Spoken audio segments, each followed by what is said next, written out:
Hi, this is Kathy Weymouth from Tune the Temple, and I'm here today to encourage you in something very specific, to encourage you to take better care of yourself. Now, why is this important to me?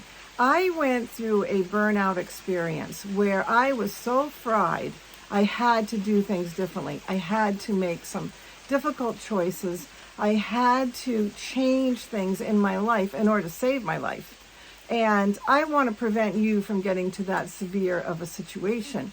It's really important for you to take care of yourself on an ongoing basis so that you can remain healthy, to prevent you from getting into burnout. And it's also important for you to take care of yourself because that way you have more to offer to others. You are coming from a better place. You are happier, you are less stressed, you are more peaceful, and you are then a better partner, mother, daughter, you're a better coworker, friend, spouse. So whatever situation and relationships you're in, you will be better at being who you are meant to be if you take good care of yourself. Okay, so I really want you to get the idea that self-care is not selfish. Self-care is really, really important. And you are the only one who can take care of yourself. I mean, except for maybe a situation where you need a caregiver. But we each are responsible for ourselves. And so should be a real priority. People are so busy that it gets put way down on the totem pole. But I just want to encourage you today to bring it back up. Bring it back up to where this is important. So let's start by saying, let's take a little bit of a read on you. How are you doing? Are you doing well in life? Are you struggling? I'm sure there's areas that are better than others. But in general, how do you feel that you're doing? Why don't you just say a word out loud now as you're watching this video? And then, how are you feeling? Like, are you feeling pretty balanced or are you feeling stressed? Overwhelmed? Are you feeling like you want to escape? Sometimes that's the way I feel. I just want to run away for a while. So actually, I'm on my way to camp for a few days for Labor Day weekend, which is a good thing because it'll be a couple of days by myself and then with family. So I'm looking forward to this little mini vacation I'm heading on just to get away and to take care of myself, which is a good thing, right? Because I need to do what I'm preaching, right? So anyway, how are you feeling? Remember, feelings are barometers. They tell you how things are going. How's your soul doing? How's your emotions? How's your heart? How's your mind? How are you doing inside? What's the environment like inside of your soul?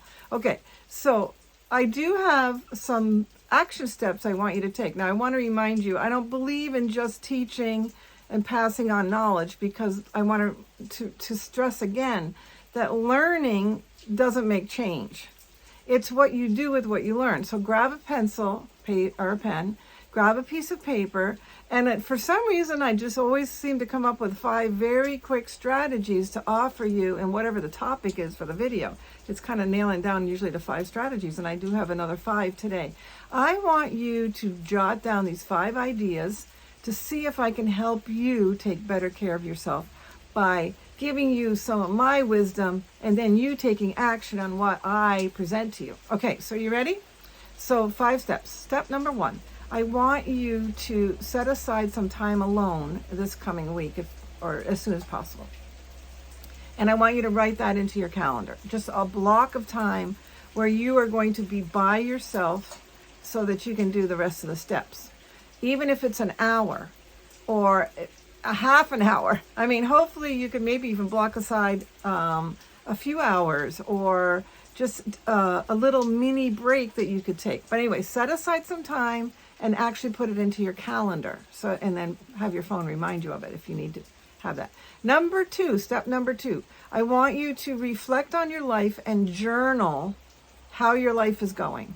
So if you have a journal, grab it or grab some paper and pen and just write down everything. And you could just write this, how am I doing? And how am I feeling about my life? And just reflect and write everything that comes to your mind. Okay, so that's step 2, reflecting on your life, journaling it down. Now, number 3, I would like you to choose One area of your life that you may be struggling in or you wish was better than it is. Okay. Choose that one area that you are going to address and write that down. What is your one area that you want to take a look at and take some action in? Don't be tempted to do more than one. Just do one at a time. Just one. I'm telling you, just one. Because it's too hard when you take on too many things. You just won't finish. Okay, so step number 4. I want you to brainstorm and write down everything you can think of that you could do to bring change in this one area. What are all of the options? Even options that you would never do. Just what are my options? Or what are options that could be possible? Okay, just brainstorm, write as fast as you can, bullet points, or draw a circle if you're more of a non-linear thinker, and write everything inside that circle. What are all the different options that you would have available to you? Okay, and then number 5, I want you to choose one or two of these options and actually take action on them. I want you to choose something that you are going to change in this one area, some steps that you're going to take, some kind of action step that you're going to take to make some movement forward so that this one area of your life will change and you will be taking care of yourself better in this one area. Okay, how's that sound? It's 5 steps. I really want to encourage you to do this. I'd love some feedback. So if you do take on this little bit of a challenge to take better care of yourself, let me know what you're doing, what you're up to. It would be great encouragement to me as well. Okay, this is Kathy Weymouth from tunethetemple.com.